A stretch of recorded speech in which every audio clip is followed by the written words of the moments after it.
और ये 29 तारीख को जो वहाँ करना था, अब ये ऐलान हम ये करते हैं कि उनियारा के अंदर हमारा जैसे नगर फोर्ट में, नगर फोर्ट के अंदर ये हमारा जो सबसे बड़ा आंदोलन होगा और एक ऐतिहासिक होगा। अगर सरकार अगर जो टाइम से या तो 29 तारीख से पहले अगर हमारी जितनी भी जो तमाम मांगे हैं जो मान ले, वरना इतना आंदोलन मैं आपको बता दूं कि आज से पहले टोंक ज़िले के अंदर इतना बड़ा आंदोलन नहीं हुआ होगा जो अब होगा। मैं आपको बताऊं नगर फोर्ट में कहाँ होगा ये आंदोलन, किस तरीके का आंदोलन की रूपरेखा क्या रहेगी, क्या करेंगे उसमें? देखो, मैं आपको बताऊंगा कि अभी हमारा जो आंदोलन होगा शांतिपूर्वक होगा, किसी तरह का इसमें होगा नहीं। फिर भी इसके बावजूद भी अगर मान लो, जो हम पहले भी चेतावनी इनको बरवाड़ा से भी हमने दिया है कि अब जो आंदोलन होगा हमारा और उग्र आंदोलन होगा, अब इसमें मैंने कल भी कहा था, हमारे जो आपके कुछ हमारे जो मीडिया के जो साथी थे उन्होंने पूछ लिया था कि अगर टोंक ज़िले में हुआ तो हम कलेक्ट्री की ओर गूंज भी कर सकते हैं वहाँ से पैदल, और अगर मान लो हमारी जो समिति अगर निर्णय ले तो वहाँ से हम और भी कुछ कर सकते हैं। बाकी अभी जो को रूपरेखा इसकी हम बना लेंगे। बाकी ये जो नगर के अंदर, वहाँ नगर के बिल्कुल पास में हमारे करीबन 20 बीघा के समथिंग ज़मीन है और उसकी सब जो वीडियो है वो आप लोगों को हम दे देंगे, वहाँ बनाएंगे। बाकी ये मैं कह सकता हूँ आपको कि ये आर की पार लड़ाई होगी हमारी, और अब इस लड़ाई में अगर नुकसान हमारा वैसे भी बहुत कुछ कर लिया और सरकार अब तक चू नहीं कर रही, हमारा इतना बड़ा नुकसान होने के बावजूद, और हमारे जितने भी जो दोषी है सारे आज भी बाहर घूम रहे हैं और निर्दोष लोगों को ये जेल के अंदर डाल रखा है, डाल रखी है इन्होंने, और फिर भी उसके ऊपर और दबाव प्रेशर बना रहे हैं। तो जो हम है जो सहन नहीं करेंगे। क्या क्या मांगे हैं आपकी इसको लेकर? देखो, फर्स्ट तो हमारा जितना वहाँ पे जो समरावता गांव के अंदर जो नुकसान हुआ है, उस पूरे जितने जो मकानों की टूट फूट हुई, बाइक हमारी जली, गाड़ी 4 व्हीलर हमारी जली, तो वो तमाम जितना हमारा वहाँ पे खाने का जो अनाज है वो अनाज तक भी हमारा जल गया। वहाँ पे जानवरों के लिए जो चारा था, चारा हमारा जल गया। इतना करीबन करोड़ों का जो नुकसान हुआ है। रहने के लिए जो मकान थे, पूरे मकान हमारे इन्होंने तोड़ दिए, और सारा उसके बाद में प्रशासन खुद जाके देख कर इनकी आंखों से आ गए। और मैं बताऊं, जब कलेक्टर मैडम से हमारी वार्ता थी तो कलेक्टर मैडम ने हमें कहा कि अब तो उनको साफ करवा दो। क्यों साफ करवा दें हम? कि जब तक जितनी भरपाई है आप नहीं करोगे, वहाँ से एक कांच की जो है उसको भी साफ नहीं करेंगे वहाँ पे, क्योंकि तमाम हमारी जितनी भी एजेंसी है सबको दिखाएंगे कि कितनी टूट फूट हो रही है। गाड़ियाँ हैं वो सभी इनको भर के ये ले गए। तो जितना जो हमारा मुआवजा बनता है, तो पहला तो हमारा जो मुआवजा है बनता है जो समरावता गांव को, तो पूरा न्याय मिलना चाहिए। एक इसके अलावा जो हमारी जो दूसरी मांग है वो न्यायी जांच होनी चाहिए, जो शुरू से हम लोग कर रहे हैं। उससे प्रशासन अपना पैर पीछे हटा रहा है, न्यायी जांच नहीं करवा रहा। क्यों नहीं करवा रहा? वहाँ पे हमारी जितनी भी जो माता है, बहन है, सबको रात के अंदर इन्होंने जो घर में घुस के और लाठी फाटे, उनके कपड़े तक उन्होंने शरीर पे नहीं रखे, इस तरह की दुर्दशा इन्होंने की। ये मैं आपको बता दूं, जहां कोई आतंकवादी किसी गांव को अगर घोषित भी कर दे तो वहां भी इस तरह का काम नहीं करते। और ये राजस्थान की और बीजेपी सरकार की पुलिस ने वो काम किया जो बिल्कुल एकदम शर्म आनी चाहिए कि इस तरह का उन्हीं के लोग हैं। ये जो पुलिस वाले ये कहाँ से बनते हैं? ये भी तो हमारे बीच से ही बनते हैं। इनको शर्म तक नहीं आए। हमारी माता बहनों को सबको जो आप लोग अच्छी तरह आप लोगों ने देखा, और इतना डंडे उन्होंने बरसाए, और अब उसके बावजूद भी सारे लोग बाहर घूम रहे हैं। तो ऐसा नहीं। रिहाई की भी मांग है इस मामले इसमें? है नरेश मीणा की रिहाई की मांग भी रखेंगे? मैं आपको बताऊंगा, दो हमारी जो मांगे हैं ये प्रमुख मांगे हैं। न्यायी जांच होनी चाहिए, समरावता के जितना नुकसान हुआ पूरे उसकी भरपाई होनी चाहिए, और उसके बावजूद जितने भी हमारे जो निर्दोष है, हमारे निर्दोष लोगों को जिनको ये जो जेल में डाल रखा है, तो वो जितने भी हमारे निर्दोष लोगों को पूरे सबको रिहा करना चाहिए।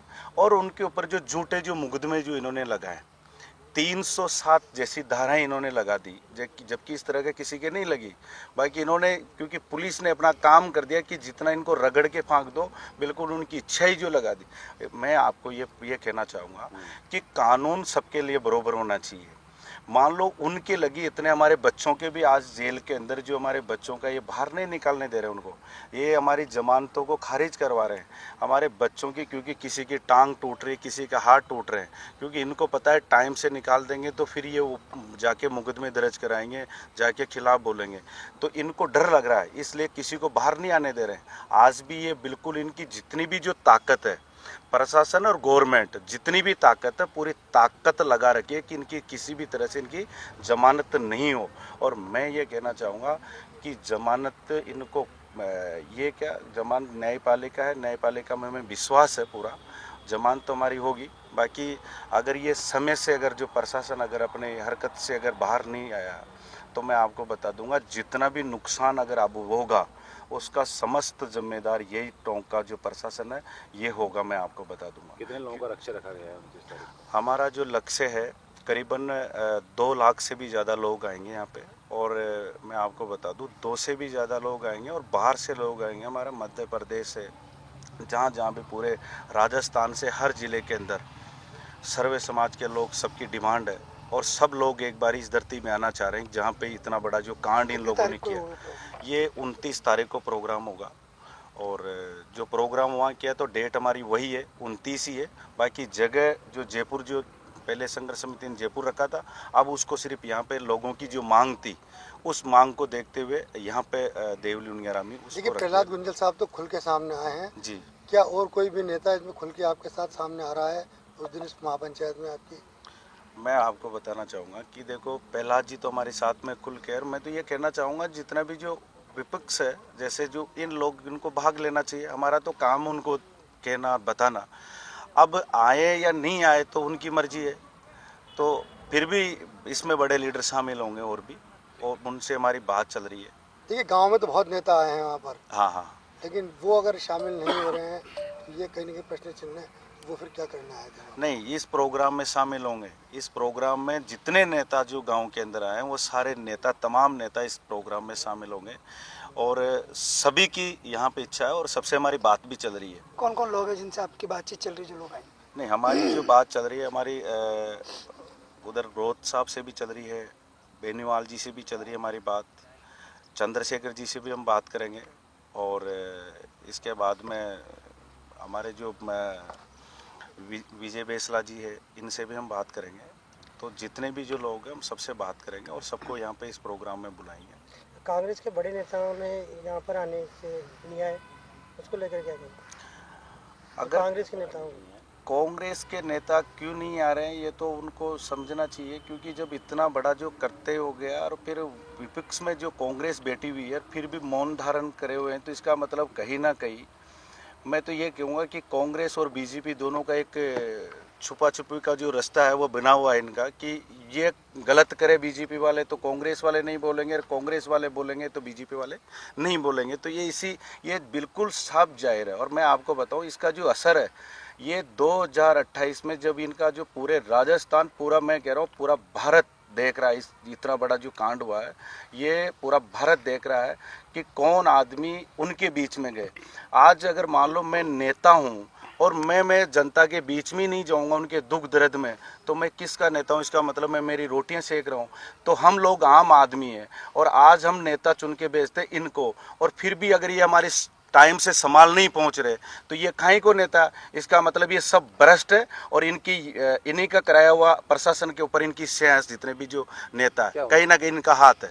नेताओं में सचिन पायलट भी शामिल है, सचिन पायलट समेत बड़े नेता भी शामिल हैं तो के लोकल नेताओं से। मैं व्यक्तिगत किसी के लिए नहीं कह रहा हूँ, मैंने ये कहा कि जितने जो कांग्रेस है या बीजेपी है, मैं तो दोनों दलों को कह रहा हूँ कि दोनों के लोग वहाँ पे जो प्रमुख नेता है कोई भी नहीं गया, तो उससे साफ जाहिर होता है उसे। 29 तारीख को फैसला लेंगे, निर्णय का आगामी क्या निर्णय रहेगा उसमें? नहीं, मैं महापंचायत में इसके बाद में वहाँ पे हम फैसला लेंगे आगे हमें कहाँ कूच करनी है, और वहाँ यहाँ पे हमारा जो लक्ष्य है वो पूरा रहेगा। क्योंकि महापड़ाव ये मैं आपको बता दूं कि अगर मांगे नहीं मानी तो हो सकता है ये हमारा जो आंदोलन है ये 1 दिन की जगह 2 दिन भी हो सकता है।